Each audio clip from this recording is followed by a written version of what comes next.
بسم اللہ الرحمن الرحیم۔ میری یوٹیوب فیملی کیسے ہیں آپ لوگ؟ سوری معذرت کے ساتھ میری طبیعت کافی خراب تھی، اس لیے کل ویڈیو اپلوڈ نہیں کر سکی ہوں۔ انشاءاللہ آگے آپ کو وقفہ نہیں ملے گا، آپ کو انتظار نہیں کرنا پڑے گا۔ تھینک یو سو مچ میرے ناول پہ آنے کے لیے۔ تیرا عشق میری بندگی، کرن رفیق، ایپیسوڈ نمبر 19۔ وہ کیوں بے رخی دکھاتا ہے مجھے، اور میں نے اس رخ کے سوا کچھ دیکھا نہ تھا۔ ماہا کو جیسے ہی ہوش آیا، اسے اپنے ہاتھ پر دباؤ محسوس ہوا۔ اس نے سائڈ ٹیبل کا لیمپ آن کیا تو دیکھا کہ بیڈ کی بائیں سائڈ پر عبداللہ بیڈ کراؤن سے ٹیک لگا کر سویا ہوا ہے، اور اس کا بایاں ہاتھ عبداللہ کے ہاتھ میں ہے۔ پہلے تو اسے سمجھ ہی نہ آئی، لیکن جب اسے صبح والا سارا واقعہ یاد آیا تو وہ شرمندگی سے سر جھکا گئی اور اپنا ہاتھ عبداللہ کے ہاتھ سے نکالنے لگی۔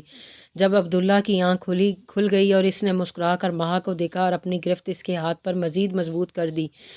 ماہا نے التجائیہ نظروں سے آبی کو دیکھا تو عبداللہ مسکرا دیا اور نرمی سے بولا، میں نے کہیں پڑھا تھا دیوانہ پن تھا اس میں سو ختم ہوا، عشق ہوتا تو لازوال ہوتا۔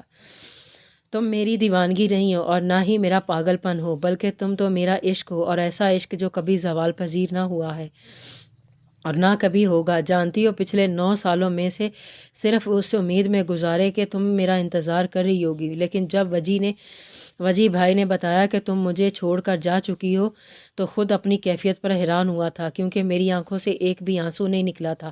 پتہ ہے کیوں؟ کیونکہ تم مجھ میں زندہ تھی۔ بابا لوگ واپس آ گئے تھے لیکن میں نہیں آ سکا۔ مجھے رونا تھا، اپنا غبار نکالنا تھا جو میں ان سب کے سامنے نہیں کر سکتا تھا۔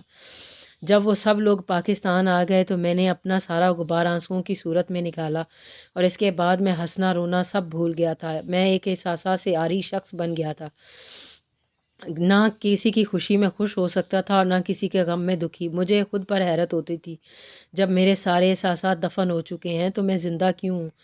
جانتی ہو کیوں زندہ تھا میں؟ عبداللہ نے ماہا کا چہرہ اپنی طرف کر کے پوچھا تو ماہا نے نفی میں گردن ہلا دی۔ کیونکہ تم اس ہوا میں سانس لے رہی تھی۔ اگر دادو پاکستان آنے کی ضد نہ کرتے تو شاید میں کبھی واپس نہ آتا، لیکن اللہ نے مجھے تم سے واپس ملوانا تھا، میرے احساسات کو دوبارہ زندہ کرنا تھا۔ تم میرے لیے ایک جذبہ نہیں ہو، بلکہ تم میری سانسوں میں بستی ہو، میری زندگی، میرا عشق ہو۔ پچھلے 2 سال اسی عشق پر تو گزارے ہیں میں نے، عبداللہ جذبات سے بھرپور لہجے میں بولا۔ میں آپ کی محبت کے قابل نہیں ہوں آبی، ماہا روتے ہوئے اتنا ہی بولی جب عبداللہ نے اس کے لبوں پر اپنی انگلی رکھ دی۔ تم کس قابل ہو اور کس قابل نہیں ہو اس کا فیصلہ میرے دل کو کرنے دو، اور میرا دل کبھی بھی تمہارے خلاف نہیں جا سکتا۔ میں آپ کو کوئی خوشی نہیں دے سکوں گی اور نہ ہی آپ کو اولاد دے سکوں گی، کیونکہ ڈاکٹر نے جواب دیا تھا کہ ارلی ایج پریگننسی اور پھر مسکیریج کی وجہ سے میں کبھی بھی ماں نہیں بن پاؤں گی، اور میں اتنی خود غرض نہیں ہوں کہ آپ سے آپ کے حصے کی خوشیاں چھین لوں۔ ماہا روتے ہوئے بول لیا جتنا بولنا تھا، اب میری سنو۔ انسان کی قسمت میں اولاد مرد کے نصیب سے ہوتی ہے، اگر میرے نصیب میں اولاد ہوئی تو اللہ مجھے دے دے گا، ورنہ تم میرے لیے کافی ہو۔ اس لیے 2 سال پہلے جو کچھ بھی ہوا اس کو بھول جاؤ، کیونکہ جس چیز میں تمہارا قصور ہی نہیں اس کی سزا میں تمہیں نہیں دے سکتا۔ اور ایک بات ہو سکے تو مجھے معاف کر دینا، کیونکہ مجھے لگتا ہے تمہارے ساتھ جو کچھ ہوا اس میں قصور میرا بھی ہے۔ نہ میں باہر جانے کی ضد کرتا اور نہ ہی یہ سب ہوتا۔ عبداللہ نے آخری بات شرمندگی سے بولی، آبی نہ قصور آپ کا تھا اور نہ میرا تھا، بس حالات ہی ایسے تھے۔ ہمارے رشتے میں جدائی لکھی تھی جو ہر حال میں آنی تھی، اگر ایسے نہ آتی تو کسی اور طرح سے آ جاتی۔ ماہا یہ سب باتیں چھوڑو اور مجھے بتاؤ، اب تو مجھ سے شادی کرو گی نا؟ عبداللہ ماحول سے اداسی کی کیفیت کم کرنے کے لیے شریر لہجے میں بولا تھا، آبی وہ میں۔ ماہا تھوڑا سا ہچکچائی، کیا میری جان؟ عبداللہ اسے خود سے قریب کرتے ہوئے خمار آلود لہجے میں بولا تھا، ابھی مجھے بھوک لگی ہوئی ہے۔ ماہا نے جلدی سے بہانہ گڑھا، یار بعد میں کھا لینا، ابھی تم صرف میرے سامنے رہو۔ عبداللہ اس کے اور اپنے درمیان فاصلہ سمیٹتا جا رہا تھا، اور یہاں تک کہ ان دونوں میں فاصلہ چند انچ کا رہ گیا تھا۔ ماہا کے دل کی دھڑکن کی آواز عبداللہ کو بآسانی سنائی دے رہی تھی۔ عبداللہ جان بوجھ کر بولا، ماہا اتنا گھبرا کیوں رہی ہو؟ وہ میں، تمہیں تو پسینہ بھی آ رہا ہے۔ عبداللہ مسکراہٹ دباتے ہوئے ماہا کو مزید تنگ کرنے لگا، مجھے ٹھنڈ لگ رہی ہے ماہا بمشکل اتنا بولی تھی۔ اچھا اتنی گرمی میں ٹھنڈ لگ رہی ہے؟ عبداللہ نے اس کا جواب سنے بغیر اسے مزید خود سے قریب کر لیا اور اس پر اپنی محبت نچھاور کرنے لگا تھا۔ ماہا کہاں ہے؟ اپنے کمرے میں بھی نہیں ہے۔ زرلال صبح صبح کچن میں داخل ہوتے ہوئے فکر مندی سے زیبا سے ماہا کے بارے میں پوچھنے لگا۔ وہ گڈ مارننگ ماما۔ اس سے پہلے کہ زیبا کوئی جواب دیتی عبداللہ مسکراتے ہوئے کچن میں داخل ہوا اور زیبا سے بولا، خیر تو ہے ابھی؟ آج تو تم اس طرح خوش ہو رہے ہو جیسے کوئی خزانہ مل گیا ہو۔ زرلال اس کے چہرے کی خوشی دیکھ کر بولا، کچھ ایسا ہی سمجھ لو۔ زرلال اس کو بازو سے پکڑ کر باہر لان میں لے گیا تھا اور اس کو گھورتے ہوئے بولا، ماجرا کیا ہے؟ پہلے وعدہ کر کے مجھے تو سننے کے بعد مجھے کچھ نہیں کہے گا۔ عبداللہ اس کے آگے ہاتھ پھیلاتے ہوئے بولا، اچھا ٹھیک ہے، اب جلدی بتا ورنہ میرا تجسس کا کیڑا مزید بڑا ہو جائے گا۔ تم ماما سے ماہا کا پوچھ رہے تھے نا؟ ہاں تو؟ زرلال ناسمجھی سے بولا، تو یہ کہ کل رات سے وہ میرے ساتھ میرے کمرے میں تھی۔ عبداللہ تیزی سے بولا، او اچھا، کیا؟ زرلال تقریباً چلایا، سوری یار وہ بس۔ عبداللہ اتنا ہی بولنا تھا کہ زرلال نے پول میں دھکا دے دیا اور دانت پیستے ہوئے بولا، سوری کیا بھاڑ وے۔ مصنوعی غصے سے بولا، اچھا پھر وہ جو بات تجھے بتانے والا تھا وہ نہیں بتاؤں گا۔ کیسی بات؟ یہی کہ لندن سے ساشے آ رہی ہے۔ عبداللہ نے اس کے مسکرا کر جواب دیا، کیا واقعی ساشے آ رہی ہے؟ زرلال نے پریشانی اور حیرانگی کے ملے جلے تاثرات سے پوچھا۔ ہاں، صبح صبح کال آئی تھی اس کی کہ وہ پاکستان آ رہی ہے 1 ویک کے لیے، تو میں نے اس سے کہا کہ وہ ہمارے گھر رہ سکتی ہے۔ عبداللہ ڈرنے کی ایکٹنگ کرتے ہوئے بولا، سالے کمینے، مجھے معلوم تھا کہ میرا سب سے بڑا دشمن اسی لیے تو اسے یہاں بلا رہا ہے۔ تو جانتا ہے نا کہ وہ ایک نمبر کی چپکو لڑکی ہے جسے نہ ماحول کی پرواہ ہوتی ہے نہ اگلے بندے کی عزت کی۔ یار وہ بیچاری تو اتنی سویٹ ہے اور تم جیسے فلیرٹی شخص سے اتنی محبت بھی کرتی ہے، پھر کیوں بھاگتے ہو اس سے؟ عبداللہ نے مسکراہٹ دبا کر زرلال سے جان بوجھ کر پوچھا، جبکہ جانتا تھا زرلال کو ساشے میں کوئی انٹرسٹ نہیں ہے۔ یار وہ بس ایک نمبر کی چپکو ہے، اور مجھے اس نے بھائی کے سامنے کچھ ایسا ویسا بول دیا تو بھائی میری گردن اتارنے سے پہلے 1 منٹ کے لیے بھی نہیں سوچیں گے۔ کہ زرلال کے چہرے پر ہوائیاں اڑی تھیں۔ اس سے پہلے کہ ابھی کچھ بولتا اس کا موبائل بج اٹھا۔ عبداللہ نے کال ریسیو کی اور بولا، وعلیکم السلام، جی کب، کتنے بجے؟ جی میں آ رہا ہوں، اوکے اللہ حافظ۔ ابھی کیا ہوا ہے، سب ٹھیک ہے نا؟ زرلال نے اسے پوچھا۔ جواب میں جو خبر ابھی نے اسے سنائی وہ واقعی شاکڈ ہو گیا تھا۔ سر پیٹر کی ڈیڈ باڈی کا کیا کرنا ہے؟ وہاج ابھی ہاسپٹل پہنچا ہی تھا جب حارث نے اس سے پوچھا۔ حارث، بے وقوفوں والے سوال مت کیا کرو، ظاہر سی بات ہے کہ اسے دفنائیں گے۔ ہم مسلمان ہیں اور ہمارا مذہب لاشوں کی بے حرمتی کی اجازت نہیں دیتا۔ وہاج نے اس کو آنکھیں دکھاتے ہوئے جواب دیا، جی سر، لیکن دفنائیں گے کہاں جہاں کل اسے میں نے قتل کیا تھا؟ وہاج تنگ آ کر بولا، جی سر سمجھ گیا۔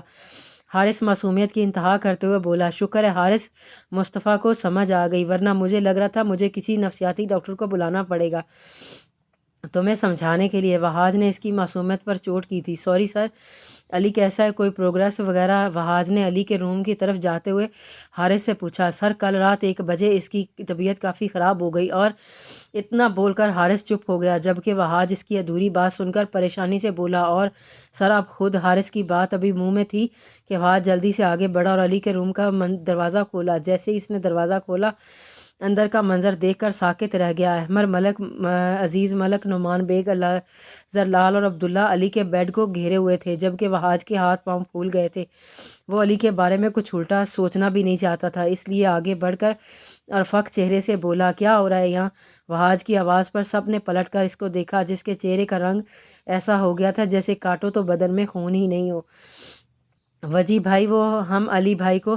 زرلال کی بات ابھی منہ میں تھی جب وہاج آگے بڑھا اور علی کو ہوش میں دیکھ کر حیران رہ گیا اور بے ساختہ بولا، الحمدللہ۔ علی نے مسکرا کر وہاج کو دیکھا اور آہستہ آواز میں بولا، کیسے ہو وجی؟ وہاج مسکرایا اور بولا، تمہیں دیکھ لیا ہے نا، تو مطلب بالکل ٹھیک ہوں۔ بھائی اپنا رومانس بعد میں جھاڑ لینا، کیونکہ یہاں ابھی بڑے اور بچے سارے موجود ہیں۔ زرلال شرارت سے بولا، جبکہ وہاج نے اسے غصے سے دیکھا اور دانت پیستے ہوئے بولا، بیٹا تم دونوں اپنی خیر مناؤ۔ کیوں؟ اس بار ابھی نے پوچھا۔ تم دونوں نے مجھے کیوں نہیں بتایا؟ علی کو ہوش آ چکا ہے۔ وہاج دونوں کی گردن دبوچتے ہوئے بولا، جبکہ احمر ملک، عزیز اور نعمان ان کو دیکھ کر مسکرا دیے تھے اور کمرے سے چلے گئے۔ بھائی کیا کر رہے ہیں آپ؟ کیوں اپنی بہن کو بیوہ کرنے پر تلے ہیں؟ قسم سے ہماری کوئی غلطی نہیں ہے، یہ سب علی بھائی کا پلان تھا۔ عبداللہ ایکٹنگ کرتے ہوئے بولا، بیٹا اس وقت تم لوگوں کو مجھ سے اس دنیا میں کوئی نہیں بچا سکتا۔ وہاج ابھی بول رہا تھا جب کمرے کا دروازہ کھلا اور یشوتا اور مومنہ اندر داخل ہوئی۔ وہاج نے یشوتا کو دیکھتے ہوئے ان دونوں کو چھوڑ دیا اور جلدی سے بولا، تم دونوں یہاں کیوں؟ ہم نہیں آ سکتے یہاں؟ وہاج یشوتا کو دیکھتے ہوئے خفگی سے بولا، نہیں میں تو بس ایسے ہی بول رہا تھا۔ وہاج گڑبڑا کر بولا، صحیح کہتے ہیں کہ لوگ، بندہ چاہے فقیر ہو یا وزیر اعظم، بیوی کے سامنے آتے ہی بیچارے کی ہوا ٹائٹ ہو جاتی ہے۔ اب وجی بھائی کو ہی دیکھ لو، زرلال نے عبداللہ کے کان میں سرگوشی کی جیسے وہاج نے بخوبی سنا اور زرلال کو گھورا۔ علی کیسے ہو؟ مومنہ نے مسکرا کر جواب دیا، ٹھیک ہوں، لیکن تم دونوں کو کس نے بتایا میرے ہوش میں آنے کا؟ علی نے جواب دے کر اس سے سوال پوچھا۔ وہ زرلال کی کال آئی تھی، اس نے بتایا۔ علی مومنہ نے علی کی طرف دیکھے بغیر کہا۔ علی کو اس کا رویہ تھوڑا عجیب لگ رہا تھا۔ ابھی مجھے تم سے ایک بات کرنی ہے، ذرا میرے ساتھ باہر چلو۔ وہاج نے مومنہ کی ہچکچاہٹ دیکھ کر عبداللہ سے کہا تاکہ دونوں کو کچھ وقت مل سکے آپس میں بات کرنے کے لیے۔ جی بھائی، عبداللہ وہاج کا اشارہ سمجھ کر بولا۔ بھابھی ہم بھی چلیں باہر؟ ایکچولی مجھے بہت بھوک لگی ہے، اس لیے۔ زرلال سعادت مندی کی انتہا کرتے ہوئے بولا، ہاں چلو، مجھے بھی بھوک لگی ہے۔ یشوتا یہ بول کر اس کے ساتھ باہر نکل گئی۔ اب کمرے میں صرف علی، مومنہ اور خاموشی تھی جسے علی نے توڑا تھا۔ مومنہ کیسی ہو تم؟ میں ٹھیک ہوں۔ مومنہ علی سے اپنے آنسو چھپاتے ہوئے دھیمی آواز میں لہجے میں بولی۔ مومنہ ادھر آؤ میرے پاس، علی اس کی طرف ہاتھ بڑھاتے ہوئے بولا۔ مومنہ آہستہ سے آگے بڑھی اور اس کے ہاتھ میں اپنا ہاتھ دے دیا۔ ناراض ہو کیا؟ علی نے محبت بھرے لہجے میں پوچھا۔ علی کا پوچھنا تھا، مومنہ کا ضبط جواب دے گیا اور اس کی آنکھوں سے آنسو روانی سے بہنے لگی۔ علی نے بھی اسے رونے دیا۔ جب وہ رو لی تو علی بولا، ویسے آپس کی بات ہے، تم روتے ہوئے بہت اچھی لگتی ہو علی۔ مومنہ قریباً روتے ہوئے چلائی تھی، جی علی کی جان نہیں ہوں میں تمہاری جان، جھوٹ بولتے ہو تم، کیونکہ اگر ایسا ہوتا تو تم مجھے کبھی یوں چھوڑ کر نہیں جا رہے ہوتے، تم بہت برے ہو۔ مومنہ ناراضگی سے بولی۔ علی تو اس کی بات سن کر خوش کم اور حیران زیادہ ہو رہا تھا، کیونکہ آج تک صرف علی نے اسے اپنی محبت کا اظہار ہی کیا تھا۔ آج مومنہ کر رہی تھی، محبت کرنے لگی اور مجھ سے؟ علی نے سنجیدگی سے پوچھا۔ نہیں کرتی ہوں میں تم جیسے دھوکے باز سے محبت، جو 2 دن پہلے مجھے چھوڑ کر جانے والا تھا۔ تمہیں پتہ ہے تمہارے بارے میں جب بابا نے مجھے بتایا کیا حال ہو گیا تھا میرا؟ نہیں، تمہیں نہیں پتہ ہوگا ابھی کیسے اپنی محبت سے بچھڑ جانے کا دکھ کیا ہوتا ہے، تم کبھی نہیں سمجھ سکتے۔